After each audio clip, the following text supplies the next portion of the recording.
aplicativo na Play Store e leve a Rádio XYZ para todo lugar que você for. Baixe agora mesmo. Rádio XYZ. Rádio XYZ. É show. Siga a Rádio XYZ no Instagram. @Rádio XYZ Oficial. Alô, meu povo, Ricardo Melo falando para todos vocês. E hoje é dia de falar sério? Quem sabe? Mas a gente pode falar sério também com bom humor? Quem sabe também? Mas olha só, eu tô do lado simplesmente de uma mulher forte. Uma mulher que representa o povo, que tem muito para falar, porque eu vou te falar, a gente está precisando realmente dessa ajuda nesse momento tão delicado de nossas vidas. E é como eu sempre digo, a política é o meio mais rápido, eficiente e certeiro de mudar a vida de milhares de pessoas de uma maneira rápida.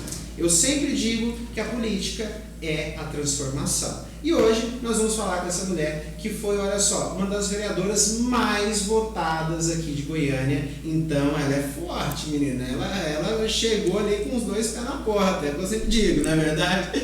E eu aqui estou do lado de Sabrina Garcês. Como que vai, minha amiga? Tudo bom? Olá, tudo bem? É um prazer falar com vocês. É um prazer estar aqui na Rádio XYZ. Falando sério, mas com humor também, com sarcasmo, com sátiras. Temos várias maneiras de falar, né? E falar de política sempre é muito bom.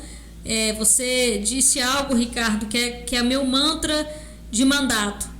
Política só serve se for para a gente melhorar a vida das pessoas. Então, através da política, a gente consegue impactar muito mais pessoas. E é por isso que eu estou lá, por isso que eu fui candidata a primeira vez.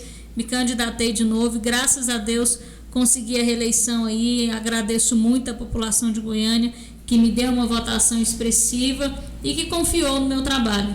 E olha só, Sabrina, uma coisa que eu acho interessante, inclusive é importante isso que a gente está fazendo aqui, até porque eu escutei muito, principalmente durante, a gente já sempre escutava, mas durante essa pandemia ficou algo dito. Né? As pessoas elas acabam no Brasil muito perdendo as esperanças na política.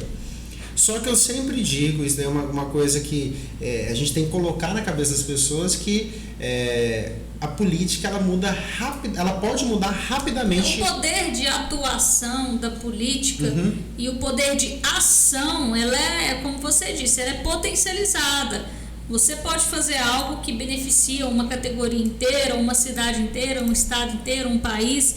Então, quando você tem políticas públicas implementadas, boas políticas públicas, quando você tem um governante, um administrador realmente equilibrado, aquilo faz bem, como eu disse, para um país, para um estado, para uma cidade inteira de uma só vez. E isso é uma coisa impressionante. Então, meu povo, você que fala assim, não, mas eu não quero saber de política, eu quero dizer uma coisa para você, meu querido, minha querida, a sua vida, ela só é o que é por causa da política, é um fato, né? E a gente faz política o dia inteiro. As pessoas que se dizem apolíticos é porque elas não entendem que a política é a arte de conversar, de dialogar. Quando você está no seu condomínio resolvendo algum problema com seu vizinho, isso é política. Quando você está resolvendo um problema na sua casa, na sua família, isso é fazer política.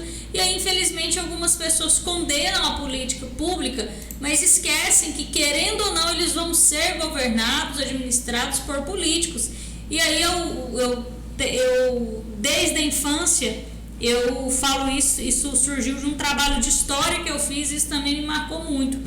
Que é os bons políticos, aliás, os políticos ruins nascem da nossa omissão e os bons políticos da nossa participação. Então não adianta nada, por exemplo, que a gente viveu uma mania aqui no Brasil do voto de protesto. Eu vou eleger um palhaço, vou eleger um cara que não tem nada a ver com a política, porque ele não vai prestar o serviço. Então a população tem que entender que vou votar nulo, vou votar branco. A gente teve um aumento dos votos brancos e nulos na última eleição. Né? Foi um recorde. Então, assim, gente, vocês estão protestando de maneira errada. A melhor maneira de protestar é votando em alguém que vocês confiam, é votando em alguém que tem serviço prestado e tirando os maus políticos, porque esse tipo de protesto só beneficiam aqueles maus políticos, aqueles políticos que já são viciados. Então a gente precisa de participação. Sabe uma coisa que eu acho interessante? A gente já vai falar um pouquinho dessa questão, dessa última eleição, como que o trem foi bruto, que Nossa, eu sei. nem fala. Mas isso é extremamente interessante. Por quê? Isso foi a partir da eleição presidencial, depois passou muito para essa eleição municipal também, né? Que as pessoas estavam indignadas com o modelo, o que vinha acontecendo, e passaram simplesmente a, como se diz, fazer esse dito voto de protesto, que jogou na mão de uma série de outras pessoas também, porque acabaram elegendo essas pessoas que não tinham capacidade, né? E o que fazer você, por exemplo, como político, como uma pessoa que se dedica à vida pública, né? Como que seria uma forma que você, como política, vai combater essa, digamos, indignação do brasileiro de querer, eu não vou votar no mesmo que está aí, mesmo que ele seja às vezes bom, porque eles acabam, essa mania de renovar tão grande acaba jogando gente boa também fora, né? Isso. Como que você trabalha isso? Durante a campanha eu encontrei algumas pessoas que falaram, mas você é reeleição, né? Eu não quero votar em ninguém que já foi eleito. Eu acho que isso é um critério. Eu acho que se a pessoa tem esse critério, ok. Mas pelo menos que ela busque uma outra pessoa também da mesma qualidade. Agora, eu entendo que esse é um critério burro. Você vai deixar de eleger uma pessoa que já foi testada, que já prestou um bom trabalho, para você tentar acertar em outra. É diferente de você acompanhar algum parlamentar ou algum prefeito, enfim, algum chefe de poder executivo, e aí o cara ou a mulher não fez nada, e aí você dá uma outra chance para ele. Aí sim, eu acho que tem que renovar. Mas esses discursos totalitários, vamos renovar 100%, ou nenhum político presta, esse é o tipo de discurso, para mim, que é um discurso burro, que é um discurso que não agrega, e isso demonstra também uma preguiça, uma incapacidade do cidadão e do eleitor de entender a dinâmica da política, porque deixar de votar numa pessoa, só porque ela se candidatou mais de uma vez, poxa, mas se ela está fazendo um bom trabalho, qual que é o problema? Eu também não acredito que exista necessidade, aí eu já falo como uma vereadora reeleita, que também existe uma necessidade de uma mesma pessoa disputar 3, 4 mandatos no mesmo cargo. Pelo menos para mim isso não faz sentido. Então essa foi a última eleição de vereadora que eu disputei, quero disputar outras, mas não para esse mesmo espaço, porque eu também acho que a gente já contribuiu com o que tinha que contribuir. Então fui eleita a primeira vez, bati muito cabeça no primeiro mandato, e agora chego com um pouco mais de experiência, e eu acredito que vai dar mais eficiência e potencializar ainda mais o mandato. Mas no terceiro mandato eu não sei se eu toparia, por exemplo. Eu entendo que eu preciso de novos espaços até para atuar com esferas diferentes, projetos diferentes, mas isso é uma visão minha, né, de vida, de não ficar estagnada, de querer sempre melhorar. Mas eu entendo que as pessoas têm que avaliar tudo isso na hora de dar o voto. Que você já foi pensando, por exemplo, então o próximo passo seria ir para deputado e ir alçando esses novos caminhos, né? Eu tenho uma opinião, eu estava até conversando sobre isso, agora eu quero a opinião profissional dos negócios. Porque eu vejo assim, olha só, Sabrina, se um médico ele quer ser médico, ele faz uma faculdade, né? Ele se torna... ele estuda para aquilo, ou ele trabalha naquilo, inclusive formou, faz residência, passa por tudo isso. E por aí vai. Nós temos várias profissões que precisam de experiência no cargo. Eu vejo muito, por exemplo, que essa visão realmente de não votar em pessoas que já estejam lá, claro, você tem que analisar o trabalho que ela faz, isso é um fato, não é verdade?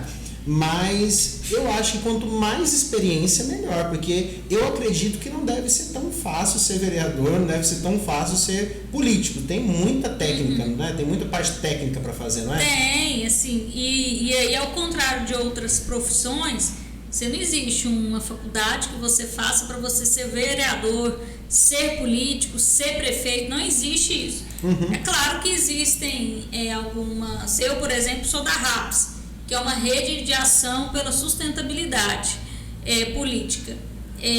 Mas é uma organização da sociedade civil que faz curso de capacitação para as pessoas que estão ocupando um cargo público. Mas assim, eu já estava lá e eu passei no processo seletivo para fazer parte da RAPS, e a RAPS faz esse processo para a gente. Mas no caso de um político, e aí eu fui, por exemplo, uma grande crítica ao prefeito Ives, mas é inegável a experiência que ele tem.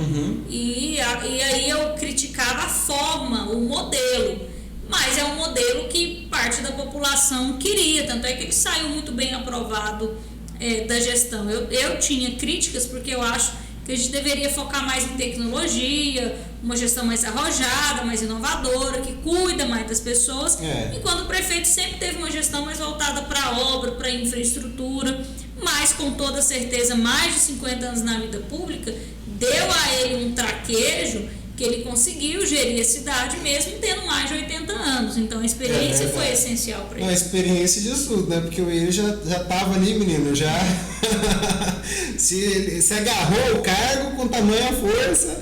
Mas olha só que interessante. Você falou uma coisa forte aqui agora. Sabe, você não acha que o brasileiro, né? Não digo só o goiano, mas eu digo o brasileiro em geral, ele tem dificuldades, por exemplo, de acreditar ou se apoiar em algo, por exemplo, você falou sobre uma gestão voltada para obras públicas, né? A obra, assim, é tangível, a pessoa vê a obra sendo feita e fala, está trabalhando, né? Às vezes, claro, às vezes a tecnologia, um planejamento de negócios, turismo e afins daria muito mais resultado, mas a pessoa não vê e ele pensa que o político não está trabalhando. Seria isso uma imaturidade da população para não perceber o que realmente importa? Ou o que seria? Isso daí é assim mesmo e o público que está certo? Não, eu acredito que a gestão ideal é aquela que consegue mesclar, né? Porque a população também, ela se preocupa, e aí a gente vai pegar no aspecto social, ela se preocupa quando o esposo ou a esposa está desempregado ou está empregado. Se a gente conseguir ter uma cidade que gere emprego e renda, ela vai ser beneficiada, a renda dela vai melhorar, mas ela também se preocupa se a rua dela não tem asfalto ou esgoto. E aí o que se impõe muitas vezes é uma administração que só faz um ou só faz outro. E não, o que as pessoas querem é que os problemas delas sejam resolvidos. Seja social, seja da parte de infraestrutura. Então, o que eu falo do prefeito, por exemplo, o prefeito é um grande zelador, ele tem que cuidar da cidade. As pessoas querem uma cidade limpa, mas as pessoas querem uma cidade limpa, mas elas querem também irem no posto de saúde e ter um bom atendimento. Assim como elas querem a vaga do filho dela para a creche. Então, eu acredito que uma gestão, ela deve ser uma gestão equilibrada. Ocorre que, se a gente for falar de Goiânia, nós tivemos aí desde 2004 uma gestão muito focada em obras, que foi quando o prefeito Ives retornou à prefeitura de Goiânia. Jogou obra para tudo quanto é lado. Exatamente. E foram obras também importantes e estruturantes. Mas nós precisamos dar um salto, e às vezes eu não sei se é uma imaturidade da população, mas a gente viu também, por parte do governo do estado, que o estado de Goiás deu um grande salto na qualidade social. Então, nós tínhamos um prefeito focado na infraestrutura e nós tínhamos um governo focado no social. Então, as pessoas da cidade de Goiânia não sentiram tanta falta assim de um político voltado mais para essa parte humana e etc. Porque o governo, ele supria essa necessidade da população. Então, um governo puxava para um lado, o outro ia ali na rabeira fazendo as obras e tudo ficou certo. Tudo certo, a população. Então, assim, nós tivemos aqui quantos conjuntos habitacionais, nós tivemos o aumento aí, nós tivemos as escolas, nós tivemos o renda, o Bolsa, não era Bolsa Família, tinha o Bolsa Família também do governo federal. Então nós tivemos um processo, um período de políticas sociais muito forte aqui no nosso país, no nosso estado e na nossa cidade.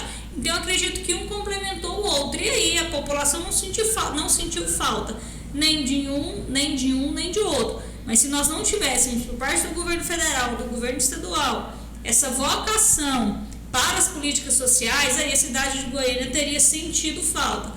Mas como essa tríplice governança conseguiu abarcar todas as necessidades da população, acredito que a população de Goiânia não sentiu falta disso. Assim, tá tudo certo por aqui. Tá tudo certo, pra que tá mexer? fazendo obra, o governador tá fazendo social, o presidente também. Não vou mexer nada com isso. Sossegado. Agora, falando nisso, eu vou puxar uma polêmica aí. Eu vou puxar uma E polêmica. é bem galo, gente. Desculpa. Caiu, meu povo. Vocês escutam aí do outro lado, mas não se preocupa não. É porque ao vivo é assim, a gente tá aqui, toma um cafezinho, conversa, bengala cai.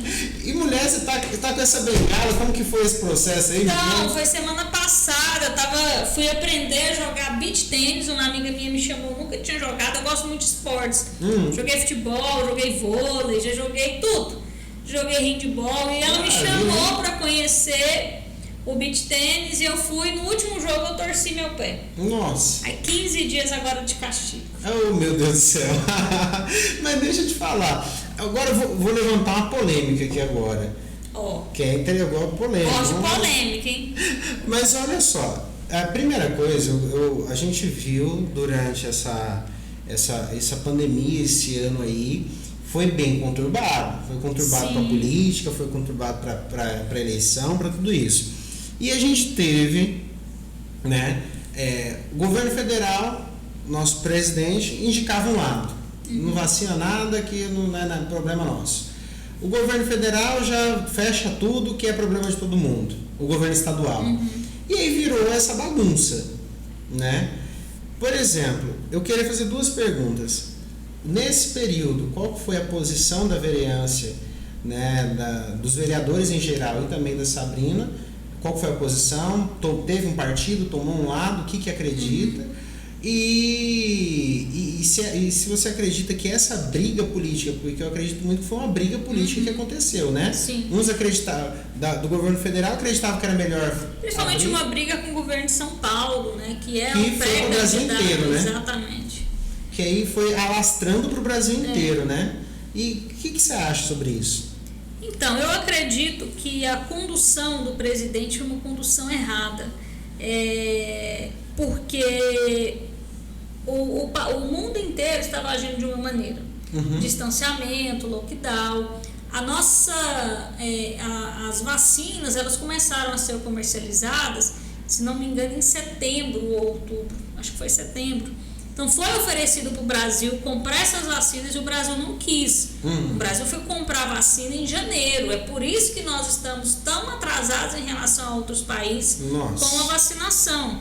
Então houve, tanto é que o presidente brincou na época, disse que não ia comprar vacina da China e etc. Então naquele período, assim como os Estados Unidos e outros países fizeram, se o Brasil tivesse empenhado em comprar essas vacinas, hoje nós estaríamos num momento muito mais avançado de vacinação.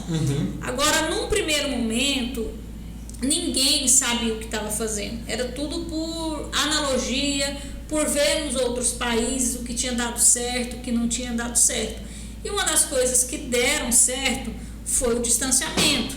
Agora, o distanciamento, infelizmente, ele prejudica as pessoas mais vulneráveis, porque elas deixam de trabalhar, elas deixam de ter seu sustento. Tanto é que você aumentou o índice de miseráveis no país. Há muitos anos a gente não tinha uma quantidade tamanha de pessoas miseráveis, né? Miserável no sentido da miserabilidade, da falta de recursos, de não ter dinheiro para comprar 1 quilo de arroz.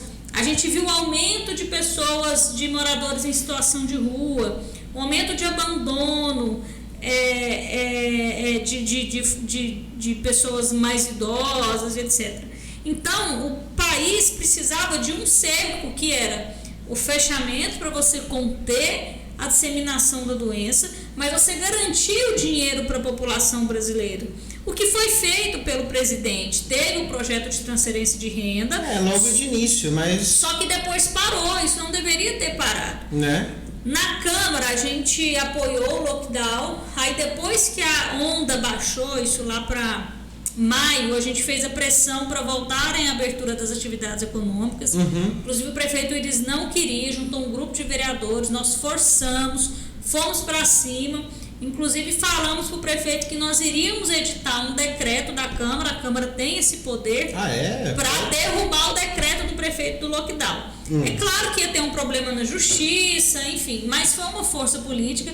A gente chegou a tratar desse decreto, iríamos apresentar e nós tratamos disso numa sexta-feira, iríamos apresentar o decreto na terça, que é quando tem sessão. E aí no sábado, no domingo, o prefeito anunciou que iria retomar as atividades econômicas. Então a gente trabalha muito na retomada das atividades econômicas com segurança. Ele quer ir rápido, né? Ele já vai antecipando. Ele é bobo, né? Como a gente diz da experiência. Então assim, a gente trabalhou para a volta das atividades econômicas com a máxima segurança. E o que não ocorreu aqui, Ricardo, e era o que eu defendia, que era a testagem em massa e a abertura de leitos. Goiânia foi começar a investir em leitos no final do ano. Foi uma política, para mim, errada do prefeito Iris, que deixou as coisas para a última hora. Tinha dinheiro, que eu não entendo. Não usou. Pois é uma coisa que eu não entendo. Lá no Primeira Onda, né, a gente tinha hospital de campanha, tinha uma coisa louca para Mas o nosso hospital de campanha ficou pronto quase no final. E desmontaram ele. Isso, e aí por um momento ele deixou de ser utilizado, por um breve momento. Mas assim, então eu acho que houve erros em alguma parte da condução. O meu trabalho enquanto vereadora foi apoiar no primeiro momento o distanciamento, enquanto a gente pensava na melhor forma de reabrir e observando os outros países que estavam passando por isso. Conseguimos achar um denominador comum, que era abertura, com regras, com distanciamento, investimentos na parte de teste, porque quando a pessoa é detectada, se ela fosse detectada rápido, ela já entrava em isolamento.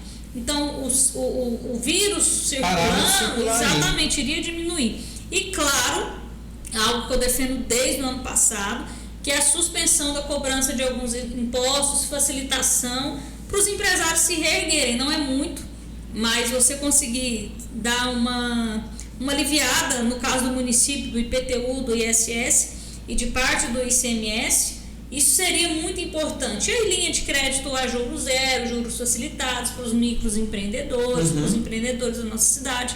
Então, um pacote econômico robusto, além do programa de transferência de renda. Então, no primeiro momento, o primeiro processo que saiu foi muito burocrático, então quase ninguém conseguiu pegar empréstimo.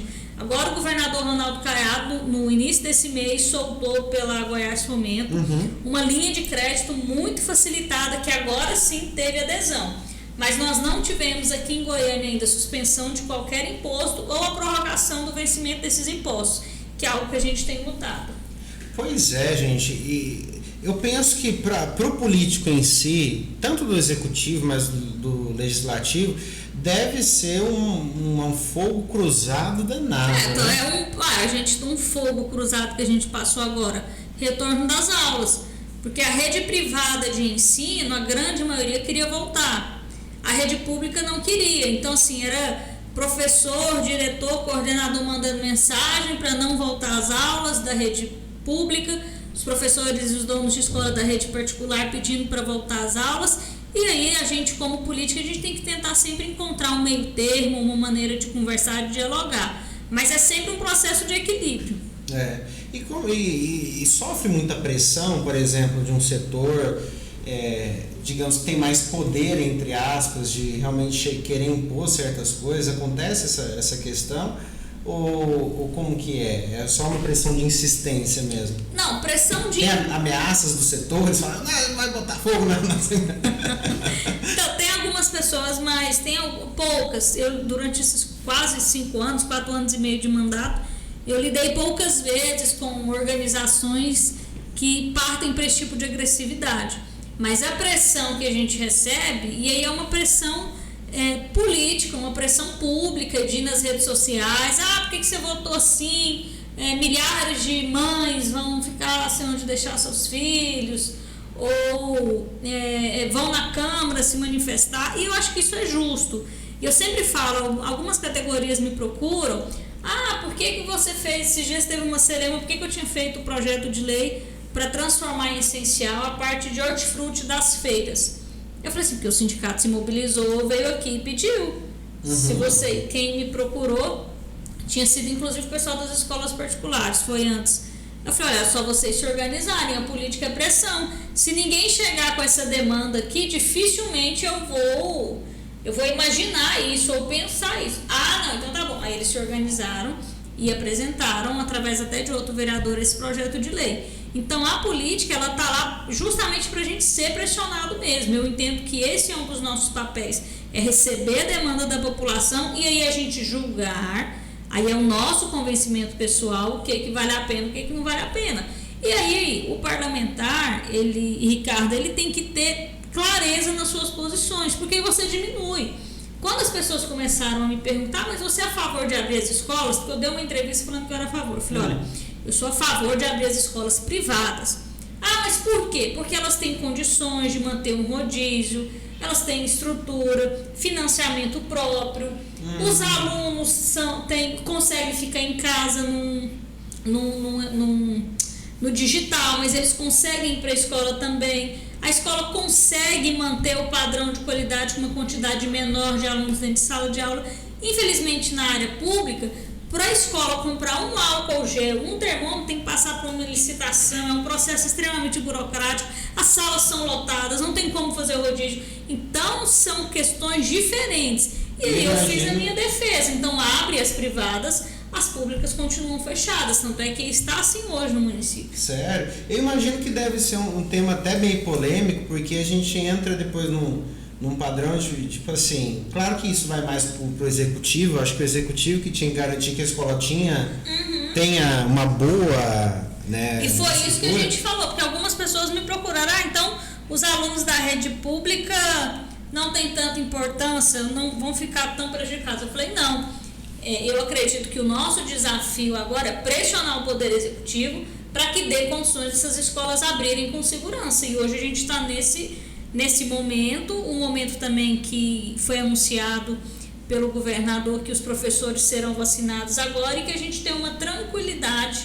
de retornar às aulas das escolas públicas. Mas eu concordo com você, então vamos pressionar o Poder Executivo a dar condições para essas escolas abrirem. Até porque, tipo assim, o pobre mesmo, ele acaba sendo, realmente, o pobre acaba sofrendo com um prejuízo em cadeia, né? Porque acaba, se ele não é educado, muito dificilmente ele vai conseguir ascender às classes sociais. Então acaba sendo bem difícil esse tema, né? E aí tem outras coisas envolvidas. Por exemplo, as famílias, às vezes, com mais condições financeiras, os filhos não vão para a aula, mas eles têm uma babá que fica em casa, que cuida dos filhos, para o pai e a mãe poder trabalhar. As pessoas mais carentes, às vezes, não têm condições de pagar uma babá ou alguém para vigiar seus filhos. Para ela ir trabalhar, ela precisava do filho dela no CMEI. Então, essa pessoa também, dificilmente, num momento como esse, vai ter um emprego. Porque ela não tem condições de largar seu filho ou sua filha sozinho para poder trabalhar. Ou se é um casal, se é casado, ou dependendo, ou outros tipos de família, às vezes mãe ou avó que moram juntas, que cuida da criança. Se uma delas tiver que ficar, o salário, a renda familiar já cai. Então, infelizmente, ainda em momentos como momentos de pandemia, em momentos de crise, ainda a população com a renda mais baixa ainda é mais afetada. E aí cabe ao poder público ter esse olhar diferenciado e, de alguma maneira, tentar recompor isso através de políticas públicas. Menina, aquele negócio que a gente sempre fala, né? O mais pobre sempre vai estar mal numa situação como essa. Infelizmente. Infelizmente, a gente tem que mudar isso. E a gente muda isso na política. Na política, não tem outra maneira, meu povo. Realmente não tem outra maneira. E outra coisa que a gente vê, eu queria fazer uma pergunta que é o seguinte. A gente vê o governo como um todo, principalmente federal, mas como um todo, sempre que você pressiona o executivo e fala, mas não tem dinheiro. Não tem dinheiro para fazer isso, não tem dinheiro para fazer aquilo. A pergunta não tem dinheiro mesmo ou é só sacanagem mesmo? Não, eu acredito que o país ele passa por momentos de administrações ruins. A gente precisa dar eficiência para a máquina pública, então a gente tem uma máquina inchada, uma máquina que gasta muito com outras coisas que não fazer o bem, que não entregar o bem-estar social para a população, que é saúde, que é habitação, que é educação. as coisas básicas que um ser humano precisa para sobreviver. Então, o que eu acho é que nós precisamos de melhores administradores, melhores políticos. E aí o dinheiro não vai faltar. Né? Porque eu fico impressionado. A gente vê uma arrecadação recorde sempre. A gente vê uma hora ou outra histórias de, às vezes, verbas retornando para o governo federal, aquela coisa toda. E aí, qualquer coisa que sofre uma pressãozinha, a primeira justificativa é não tem dinheiro. Exatamente. Né? O governo federal usa muito essa técnica, né, hoje em dia. Não tem dinheiro, vou dar 150 reais. A gente entende uma crise, mas nos momentos de crise, eu, enquanto pessoa pública, política, eu não vou olhar para minha máquina, vou ter que manter a sustentação dessa máquina inchada. Não, eu tenho que apostar em políticas públicas que vai atingir aquela pessoa que está lá na ponta. Então são escolhas. Eu vou escolher investir 200 milhões em comunicação. Peraí, mas está na hora da gente investir 200 milhões em comunicação? Não dá para a gente diminuir um pouco a comunicação, vamos investir só metade disso, vamos pegar esses outros 100 milhões, por exemplo, vamos investir em algum projeto, vamos flexibilizar os impostos para que as empresas continuem abertas, enfim. Tem uma série de coisas que a gente pode fazer. Por isso que, para mim, o bom administrador é aquele que tem como norte, como visão, o bem-estar do cidadão, da população. Se ele está fazendo isso vai melhorar a vida da população, a vida daquele indivíduo, daquele cidadão, aí sim vale a pena estar na política. O problema é que hoje a gente gasta muito dinheiro com um monte de coisas desnecessárias. Fora quando acontece um desvio, alguma coisa. Não, sem falar na corrupção. Que o nosso dinheiro vai pro ralo e ninguém tá vendo, que é outra coisa absurda no nosso país, mas graças a Deus, com a internet, a gente tem visto cada vez mais políticos sendo pegos, cada vez mais políticos sendo expostos e cada vez mais políticos tendo problemas na reeleição. Nós tivemos uma grande mudança na Câmara Federal, na última eleição que o presidente Bolsonaro foi eleito. Tivemos uma grande mudança aqui na Câmara de Goiânia e eu acredito que a cada dia que passa, a cada eleição que passa, esses políticos corruptos, eles têm muito menos espaço do que tinha antigamente. E como que funciona, por exemplo, esse negócio? Porque essa auditoria aí, digamos, porque eu creio que uma das funções do vereador, além de olhar para a população, fazer políticas públicas e afins, também é dar uma olhadinha para ver se o povo não está roubando, né? Exatamente. E como funciona isso daí?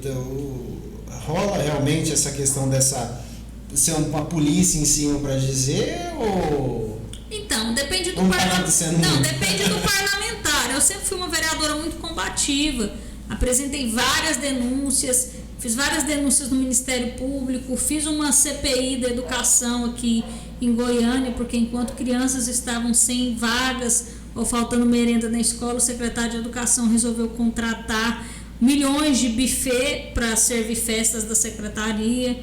Então, assim, a gente conseguiu conter alguns abusos, mas infelizmente ou felizmente o poder de atuação da Câmara ele é mais político. Ele não é tão jurídico, como a gente pode caçar o mandato, mas é um processo muito difícil. Então, assim, uma investigação policial, a gente precisa que o Ministério Público faça uma denúncia, que haja uma investigação. Aí sim, depois de uma investigação pronta, as provas apresentadas, aí cabe à Câmara Municipal, por exemplo, fazer um processo de cassação. Mas enquanto a gente não tiver provas robustas, é muito difícil. E cabe ao vereador fazer essa fiscalização do dinheiro público. Às vezes nem é corrupção, mas às vezes é má aplicação do dinheiro público. E a gente trabalhou muito nesse sentido. Apresentei várias denúncias, agora todas elas em tramitação. Aí você escuta a outra parte. É um processo judicial como outro qualquer. Então, às vezes demora até a resposta que a população precisa, né? E você já, por exemplo, um desses processos aí, você já recebeu alguma ameaça, alguma coisa vindo uma reação mais enfática? Já tive algumas reações mais enfáticas, mas nada sério, assim, que ocorresse algum risco. Mas, inclusive, uma das minhas denúncias, um secretário aqui do município foi demitido, depois que eu apresentei uma denúncia na Câmara. Então, existe um poder de pressão política muito grande, mas um poder jurídico de penalizar, a gente ainda depende do judiciário. Eu acho que deve ser bem interessante isso, porque às vezes, por exemplo, quanto mais às vezes você vai para cima, mais o povo reage, né? Então, às vezes uma pessoa é demitida, você fala, ela pode ficar com raiva de você, né? Exatamente. Acontece isso? Acontece, mas aí no caso, eu acho que a pessoa tem que ter o equilíbrio e a maturidade de entender que eu estou fazendo o meu trabalho. Houve um apontamento, houve um erro e eu apresentei. Se o prefeito entendeu que era melhor tirar o gestor da secretaria, perfeito, aí foi uma decisão do prefeito. Né? Pois é, menina, eu vejo que esse meio político é mais complexo do que o povo imagina, né? Com certeza. É pressão de tudo quanto é lado. Mas me fala, como que porque você se reelegeu durante uma das vereadoras mais votadas aqui da cidade, como que foi durante esse período, o que você pôde notar de mudança? Eu tenho certeza que mudou muita coisa na população, tanto na receptividade, mas como em outras coisas, né? E o que você acha que vai ser, por exemplo, o próximo desafio? Porque claro, todos nós estamos no olho do furacão, né? Mas o que será que sobra depois disso? Muda alguma coisa para a política? Não mudou nada? Tá a mesma coisa? Como você disse, com a pandemia? Exatamente. Eu acho que a população vai estar muito mais ligada exatamente na resposta eficiente que o poder público dá. Não pode ser uma resposta demorada, porque a população sente fome hoje, ela sente necessidade hoje. Não dá pra gente esperar um processo burocrático que vai demorar 3 meses, uma licitação que às vezes demora 8 meses. Então eu acredito que a pandemia ela vai deixar pra gente também um processo de agilidade, de entregar à população respostas mais efetivas e com mais rapidez. Na própria questão do avanço da internet, há um ano atrás, um pouco antes da pandemia, era impensável os eventos que a gente tem feito via online, tanto que isso potencializou no judiciário, as audiências, assim como no poder legislativo, audiências públicas online. Isso aumentou demais a participação da população. A gente fez audiências públicas na Câmara Municipal com 300 pessoas online. Então, assim, isso era impensável antes. Quando estava lá, fisicamente não tinha. Você tinha 15 pessoas e olha lá. Então, eu acho que essa participação das pessoas através das redes, e aí isso gera mais transparência do poder público. Eu acho que isso, se tem algo de bom na pandemia, eu acho que foi a potencialização das redes. Acaba que o povo ele ficou com mais tempo, mas também criou-se mais métodos, né? Mais tempo nada, eu trabalho muito mais quando eu estou online. O tempo todo, né? Não, porque pelo menos aqui você tem 40, 30, 20 minutos para se deslocar de uma reunião para outra. Online você desliga uma reunião aqui, em 1 minuto você já entra em outra. Então, assim, eu acho que a quantidade de informações, a quantidade de reuniões que a gente faz online, ela é muito maior. Pelo menos eu senti isso. Eu vou fazer uma pergunta mais pessoal, que eu acho uma coisa que eu achei muito interessante. Eu sempre me pergunto isso, né? Porque é o seguinte, normalmente, quando uma pessoa às vezes, ela não tem uma vida pública, claro que a vida pública demanda mudança de comportamento, sem dúvidas, né? Mas normalmente você vê uma pessoa andando no shopping, aqui em Goiânia é assim, né? Eu, você e alguém que a gente conhece. Exato, então, sempre. Mas depois que, por exemplo, um político entra na vida pública, você não vê ele mais andando no shopping, você não vê ele mais fazendo nada. Então você não tá me andando, não. Políticos, o que fazem, onde comem, o que se alimenta, como se reproduzem. Não, eu frequento demais a cidade. Mas não mudou o hábito um pouco? Mudou muito pouco. Assim, pra mim, meus hábitos mudaram muito pouco. Eu sempre fui uma pessoa que eu gosto demais de barzinho, sou botequeira. É goiana mesmo? Sou goiana mesmo, entendeu? E shopping, né? Shopping center. Eu adoro shopping. Geralmente pegava um cineminha no domingo à noite. Mas não mudei meus hábitos. Agora é óbvio que diminuiu muito. Porque a quantidade de trabalho, no meu caso, ela é uma quantidade não excessiva. Eu gosto de trabalhar a forma com que eu trabalho. Mas às vezes literalmente não sobra tempo. Não sobra tempo para botecar. Quando eu estava na faculdade, eu botecava de segunda a segunda. Feliz da vida. Feliz da vida. Hoje não dá. você tem que escolher o dia da semana para botecar. Então, cinema. Tinha dia o fim de semana deu no cinema 3 vezes, sexta, sábado e domingo. Infelizmente não dá, mas aí é por um excesso de trabalho. Não é por não querer estar no meio. É verdade, né? Inclusive, mas é incrível, gente. Eu já tive amigos que se tornaram deputados e tudo mais, e quando eu vou ver, o povo desapareceu. Eu falei, mas onde vocês pararam? Tem alguns que mudam os hábitos, né? Que muda, que a gente só vê eles quando eles aparecem. Cara, precisa dizer aqui, ué, você tinha sumido? Mas olha só, Sabrina, eu queria uma coisa interessante, também falando de hábitos, que eu vi que a sua vida, você é formada em Direito, né? Direito, sou advogada. Direito, advogada, então sempre mexendo com essa área. Mas uma coisa que eu achei muito interessante, ultimamente no Brasil está sendo muito difícil a gente dar a nossa opinião. Uhum. Né? Às vezes você falar uma opinião que isso se intensificou mais depois do governo que está aí agora, federal. Né? Se você dá uma opinião contra, você tem um ataque muito grande. Hoje, se você é contra o governo, você é de esquerda. Se você é a favor, você é de direita e você não pode ser mais nada. Né?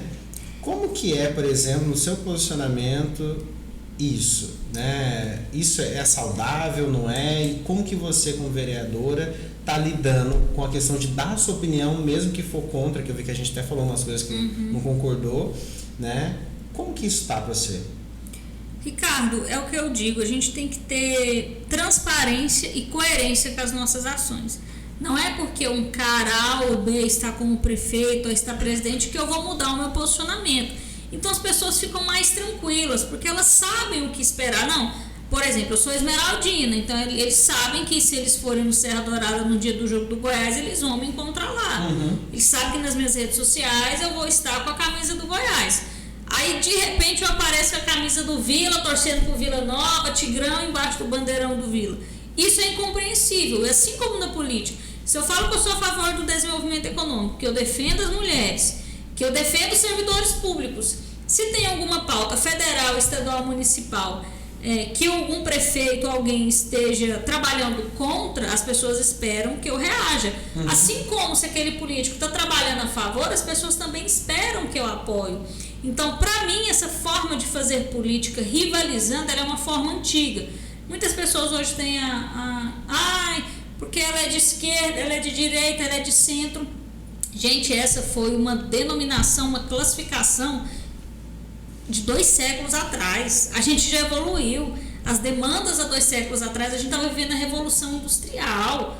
Hoje a gente nem fala mais nisso, hoje a gente vive outros processos. A Sabrina política, quem que ela é? Eu sou uma Sabrina conciliadora. Eu acredito que a primeira coisa que a gente tem que fazer, independente de com quem a gente esteja debatendo, é tentar encontrar os consensos. O que a gente concorda? Se for uma coisa, 2 ou 10 ou 15, ótimo. Mas o que a gente concorda? Então vamos tratar nessa pauta que a gente concorda, vamos aprovar essa pauta, vamos desenrolar isso. Depois a gente vai para as disputas. Agora, sempre com muito equilíbrio, não atacando o pessoal, mas atacando a política, a forma de fazer política. Eu nunca ataquei, por exemplo, o prefeito Iris. Até que na última semana dele, ele me chamou, me ligou para eu ir lá visitá-lo. E ele me agradeceu, falou, olha, você foi uma vereadora de oposição e é importante um político ter oposição, porque às vezes a gente está errando e vocês alertam a gente, mas eu quero te agradecer porque você nunca levou para o lado pessoal. E eu, de fato, nunca levei para o lado pessoal. Então, quando a gente tem essa maturidade, as pessoas entendem. Agora, existem as pessoas que são desequilibradas. Com essas eu nem lido. Essas eu bloqueio, eu excluo, porque são pessoas que não querem fazer o bom debate. Eu sou do bom debate. Minha posição não é final. Se alguém tiver bons argumentos e conseguir me convencer, eu vou estar convencida. Então, eu não sou aquela pessoa bitolada, porque o presidente é bom, porque o presidente é ruim. Não. Acho que o presidente tem erros, acho que o presidente tem acertos, assim como eu acho que o Lula tem acertos, acho que o Lula tem erros, o Fernando Henrique. Eu acho que a gente tem que analisar o que é bom. E aí, na hora de votar, a gente tem que fazer, aí cada um individualmente, o voto, ele é algo pessoal, cada um tem que analisar. Olha, o Bolsonaro, eu entendo que ele fez mais bem ou mais mal, o Lula, ele fez mais bem ou mais mal. Eu vou lá e dou meu voto. Agora, tirando isso, é tentar encontrar o equilíbrio. É verdade. Mas você já teve alguém que atacou assim, Bolsonaro ou Lula lá? Já demais. E assim, aí eu brincava com alguns bolsominions que vinham falar comigo, você é petista. Eu falei, meu irmão, eu tô fazendo críticas ao Lula antes de você entender que era política. Exatamente. Eu falo, eu comecei a criticar o governo PT, a política econômica do governo PT, antes, quando vocês estavam desfrutando o dólar a 2,30, eu já estava ali discutindo, antes de ser moda bater no Lula no PT. Então, a gente tem, eu tenho muito, e eu sou muito franca, então assim, se uma pessoa vem querer bater, eu respondo. Agora, se eu vejo que ela de fato não quer construir nada, eu não vou perder meu tempo. Mas se a pessoa quiser um debate saudável, dentro das minhas redes ou comigo, ela vai encontrar um espaço fértil. E tá tão complicado ultimamente, né? Eu falo, meu povo, o negócio é o seguinte, tenta convencer, né? Você me fala assim, me convença. Se me convencer, a gente vai junto, né? E tem momentos que aí, olha, a gente sentou, debateu. Você não mudou de ideia, eu não mudei de ideia, ok, tudo certo. Não tem nada errado. As pessoas têm visões diferentes, têm vivências diferentes. Às vezes o que é certo para mim não é certo para o outro. Isso tá tudo certo. Isso é do ser humano, isso é da vida humana. É verdade, é verdade. Olha só, uma coisa assim, a gente já tá chegando no nosso finalzinho. Não acredito. Né? Mas dá para começar umas 10 horas aqui. Mas antes da gente falar um pouquinho, eu vou só falar dos nossos patrocinadores. Por favor. Porque é coisa maravilhosa falar dos patrocinadores. Então, inclusive, né? Você sabe que eu sou apresentadora de TV? Comentarista? Olha só, né? Vou virar apresentadora sábado, vou no SBT, programa de esportes, e faço todos os dias um programa na hora do almoço de esportes também. Olha, como comentarista. Então você gosta de esporte, tá vendo? E é bom. Eu falo que todo bom político tem que ser uma boa comunicadora. Exatamente. Né? E aí você já tá decidido para esse novo mês já. Não, é só um hobby, entendeu? Mas é bacana, é bacana. Bom. Mas tem que dar muito demorar para patrocinador, porque eu sei o tanto que é difícil. Nossa, isso é dificílimo, mas eu falo que quem seríamos nós sem os nossos parceiros, não é verdade? Exatamente. Parceiros são tudo na nossa vida. E olha só, eu quero fazer uma indicação muito poderosa para vocês. Você sabe que se nós indicamos é porque é certeza absoluta que é bom, tá certo? Então eu quero indicar para vocês o que? Dinastia Contábil. Querido, eu vou falar uma coisa para você. Não tem como, se você tem uma empresa, um negócio, né? Ou se você é autônomo, você precisa de uma boa contabilidade. O que seria de você, meu querido, sem um bom contador? Eu já vou dizer, o governo iria lá para te pegar tudo que é seu, porque isso acontece, tá certo? Mas olha só, a Dinastia Contábil tem excelência no atendimento, tá certo? Então você vai que nós damos garantia de qualidade. Além disso, a Dinastia Contábil abre a sua empresa em 24 horas. É forte, é poderoso, 24 horas, bebê. Então vai que é bom demais. E olha só, eu quero falar da rede XYZ de comunicação, que somos nós, não é verdade? E olha só, gente, tudo que você vai fazer, seja numa carreira oferecendo um serviço, um produto, ou como cantor, enfim, né? Como político, por exemplo, você sabe que a comunicação, a imagem é indispensável. Você pode ser a melhor pessoa do mundo, a pessoa que vai mudar a humanidade, ou que vai oferecer o melhor serviço, o melhor produto. Se você não for visto, ninguém vai saber quem você é, nem vai querer contratar o seu serviço, comprar o seu produto, ou quem sabe te chama para fazer um show ou te eleger, né? Então, a rede XYZ é especialista em comunicação, tá certo? Então, se você pensou em internet, também você pensou, porque nós fazemos marketing digital, mídias sociais, tráfego pago, entre outras situações, tá certo? Eu quero indicar também produção, quem que eu tenho que falar? É verdade, eu vou falar, mas eu falo tênis no outro programa. Eu vou falar tênis no outro programa porque eu faço tênis. É maravilhoso, mas eu vou falar no outro programa, agora eu vou falar aqui agora. Produção, Unicesumar. Você sabe, você que é uma mulher formada, maravilhosa, poderosa, você sabe que o ensino foi indispensável. O ensino é indispensável, né? Eu vi até uma postagem você falando sobre ensino, Exatamente. né? Como que foi... Como a educação é importante pra gente. Importante na sua vida. Então, meu povo, por que você vai parar nesse momento de pandemia só porque não pode ir numa faculdade? Querido, faz EAD. EAD é o que você precisa, tá certo? EAD é o que você precisa. E nós indicamos a Unicesumar. Exatamente, Unicesumar mas procure, olha só, o Polo de Aparecida de Goiânia, pode falar com a Genária. Lá tem diversos cursos técnicos e superiores com diploma reconhecido pelo MEC, tá certo? E você vai sair na frente do seu concorrente. Produção, não estou conseguindo desbloquear aqui não. Desbloqueia aqui para mim. Deus te abençoe. Produção, corre produção. E olha só, gente, então você sabe, Unicesumar no Polo de Aparecida é top. E eu quero falar aqui também da BRN. Foca em mim que é importante. BRN, você precisa de um design gráfico?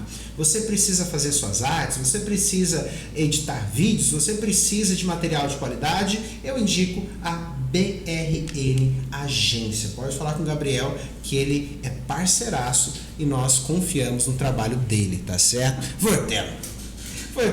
E depois de tanta indicação boa dessa, ué? Mulher, eu gosto de indicar, sabe? Porque se é bom tem que ser indicado. Exatamente. Não é verdade? Tem que compartilhar coisa boa. E olha só, eu queria falar um negócio com você muito importante, porque você é uma representante fortíssima das mulheres. Eu vi que é uma das suas bandeiras, mulheres na política. Exatamente. Aconteceu, né, nessa política passada, a gente, a rede, ela é muito por dentro da política, né, atua muito também nesse setor. E uma coisa a gente percebeu, né, uma observação pessoal que eu quero também a sua opinião sobre isso. Sabrina, a gente vê, nós temos mulheres fortes, capazes, né, que poderiam representar muito, mas elas encontram dois problemas. Primeiro, a dificuldade de entrada. Uhum.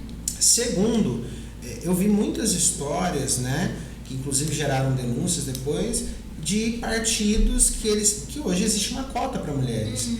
Aí o que acontece? Eles barravam as mulheres que tinham potencial e chamavam mulheres que não iam se eleger, não iam fazer nada, mas só para pegar uma cota ali. Exatamente. O que você tem para me dizer sobre isso, Sabrina? Na verdade, a lei de cotas no Brasil, ela foi um avanço. Primeiro a gente tem que lembrar que as mulheres só foram ter direitos iguais no voto com a Constituição de 88. Então, até lá nós não tínhamos direitos iguais ao voto. Então, o voto da mulher ele é muito recente. E a participação da mulher também é uma participação que ela vem crescendo, mas ela é recente. Então, partindo desse pressuposto, o Brasil começou a fazer uma série de leis. Hoje ela tem essa lei da cota, que é 30% de gênero contrário. Então, todo partido político, para ele lançar uma chapa, ele tem que ter 30% de um gênero. Então, hoje nós temos a maioria de homens, então 30% tem que ser mulheres. Olha só. Se algum dia a gente inverter, nós tivermos mais mulheres, a gente tem que garantir 30% para os homens. Esse seria um sonho, infelizmente, eu acho difícil de realizar. Mas 30% da chapa tem que ser mulher, para você poder registrar a sua chapa no TRE e a sua chapa poder disputar a eleição. Infelizmente, o que ocorre, em alguns casos, são mulheres que são candidatas fictícias, apenas para que os partidos possam registrar sua chapa no TRE. E aí alguns partidos ainda, para privilegiar um candidato ou outro, quando percebe que alguma mulher tem um potencial, faz isso mesmo. Retira na convenção, diz que ela não pode ser candidata, e isso também existe. Mas foi um avanço. Agora, o que eu acho que nós daríamos justiça efetiva para representação feminina seria cota de cadeiras. 30%, a gente começa com 15% ou com 12%, com 15% na verdade, das cadeiras seriam destinadas às mulheres. Só as mulheres poderiam ocupar. Isso já ocorreu na Argentina. É um debate que se faz hoje no Congresso Nacional, mas que dificilmente vai ser aprovado, porque a maioria dos parlamentares são homens ainda. Mas o que daria mais justiça, no meu entendimento, seria essa disputa das vagas, das cadeiras, né? E não só da disputa. Porque começou a ficar muito complexo essa situação, né? Na verdade, sempre se dá um jeito de... Sempre se dá um jeito de privilegiar alguns, né? De privilegiar alguns. E qual que é a sua recomendação? Você tem uma vida muito dedicada à política, né? Uma mulher dedicada à política, que isso é muito importante, né? Você entrou para a política com quantos anos? Como que foi esse negócio? Então, na verdade, eu acompanho minha mãe desde que... minha mãe e meu pai se separaram, eu tinha 7 anos. E minha mãe sempre foi militante política. Atuou na parte de políticas para as mulheres. E aí, não tinha com quem me deixar, eu acompanhava ela. Então, desde cedo em movimento partidário, desde cedo eu ia para Brasília com ela.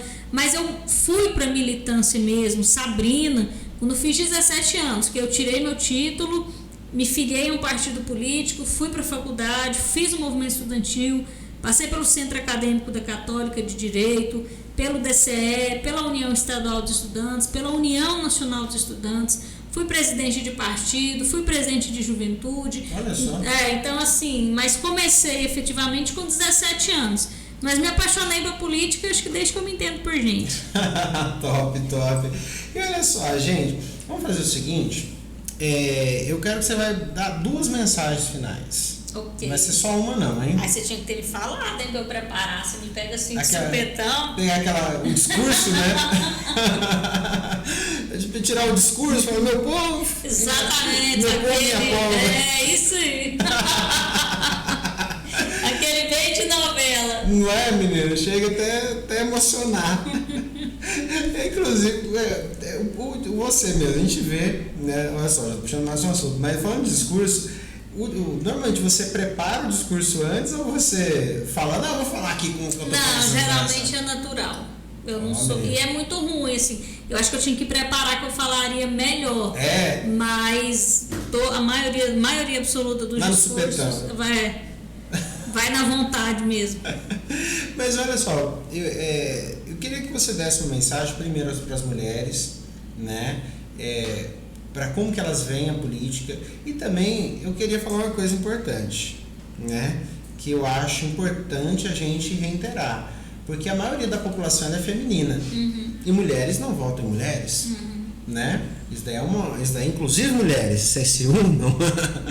Mas, além disso, sua mensagem para essas mulheres que às vezes querem entrar na política, ou como, né? O que você falaria para elas?